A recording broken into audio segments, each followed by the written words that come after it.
Hello friends, welcome to Mila kitchen. இன்றைக்கி நம்ம கிச்சனில் பார்க்க போகிறது என்னென்னா சுவையான ரசகுல்லா செய்யலாம். அதுக்கு சுகர் தேவையான பொருட்கள் வச்சுருக்கோம். 1 லிட்டர் பால் நம்ம எடுத்து வச்சுருக்கோம். இதை ஏற்கனவே நான் காய்ச்சி வச்சுருக்கேன். இப்போ வினிகர் எடுத்துக்கணும். இது வந்து 1/4 பங்கு வினிகர் எடுத்திருக்கேன், 1/2 பங்கு தண்ணி எடுத்திருக்கேன்.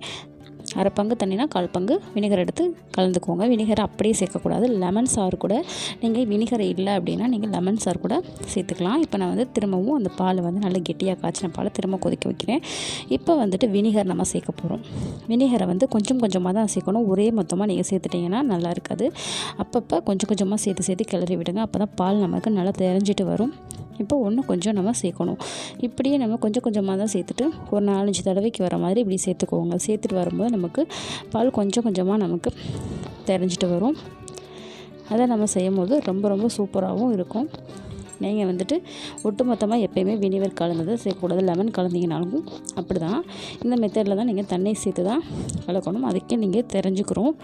இந்த மாதிரி நீங்கள் செஞ்சுட்டு வாங்க. இப்போ நல்லா நமக்கு தெரிஞ்சிட்டு வருது. இப்போ இதை நம்ம வந்து ஒரு துணியால் நம்ம வடிகட்டியை எடுத்துக்கணும். நல்லா பாருங்கள், இந்த அளவுக்கு நமக்கு தெரிகிற அளவுக்கு பார்த்துக்கணும். பால் வந்து நல்லா தெரிஞ்சிட்டு வந்துடணும். கொதிச்சுட்டு பாருங்கள், தண்ணி மட்டும் தனியாக நிற்கிது. அதுக்கடுத்து நம்ம சுகர் சிரப் வந்து நம்ம ரெடி பண்ணலாம். சுகர் சிரப்புக்கு வந்து ஒரு 1/4 லிட்டர் அளவுக்கு தண்ணி சேர்த்துக்கோங்க. அதில் வந்துட்டு நம்ம 200 கிராம் வந்து சுகர் சேர்க்குறேன். சுகர் சேர்த்து இது வந்து நல்லா நமக்கு சுகர் சிரப் ரெடி ஆகிட்டுருக்கட்டும். கொஞ்சமாக ஏலக்காய் பவுட்ரை வந்து நம்ம சேர்க்குறோம்.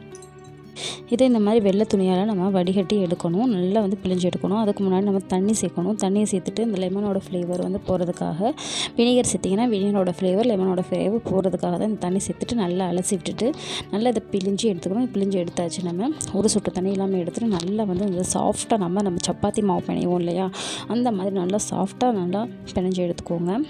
பிணைஞ்சி நல்லா வந்து உருட்டி சாஃப்டாக ஒரு 5 நிமிஷம் 10 நிமிஷம் அளவுக்கு அடித்து இந்த மாதிரி திருவி போட்டு நல்லா பிணைஞ்சி எடுத்துக்கோங்க. கையில் வந்து எண்ணெய் தடவிக்கோங்க. எண்ணெய் தடவிட்டு நல்லா உருண்டைகளாக பிடிங்க. இது 1/2 லிட்டர் பாலுக்கு நமக்கு இந்த அளவுக்கு தான் நமக்கு உருண்டைகள் கிடைக்கும். இந்த அளவுக்கு மாவு கிடைக்கும். நீங்கள் பெரிய ஃபேமிலியாக இருந்தால் இன்னும் கொஞ்சம் சேர்த்துக்கலாம். இந்த அளவுக்கு நமக்கு உருண்டை கிடச்சிட்டுக்கு இது ஜீரா வந்து நமக்கு ரெடி ஆயிடுச்சு. சுகர் சிரப்பு இதில் வந்துட்டு நம்ம இதை போடலாம். இதை வந்து நல்லா போட்டு விட்டுட்டு ஒன்றா போடுங்க. 1 பை 1 போட்டுட்டு இதை நல்லா மூடி போட்டு நம்ம வேக வச்சிடணும். இது நல்லா வெந்து வரணும். வெந்தவொடனே நமக்கு சுவையான ரசகுல்லா வந்து நமக்கு ரெடி ஆகிடுச்சு. மூடி போட்டு வெந்து நமக்கு ரெடி ஆகிடுச்சு சுவையான ரசகுல்லா. இனிமேல் நம்ம வீட்டிலே செய்யலாம், கடையிலலாம் வாங்க வேணாம். இந்த மாதிரி உங்கள் வீட்டில் செஞ்சு வச்சுருங்க. இந்த வீடியோ உங்களுக்கு பிடிச்சா லைக் பண்ணுங்கள், ஷேர் பண்ணுங்கள். தேங்க்யூ ஃப்ரெண்ட்ஸ், வீடியோ வாட்ச் பண்ணதுக்கு. தேங்க்யூ.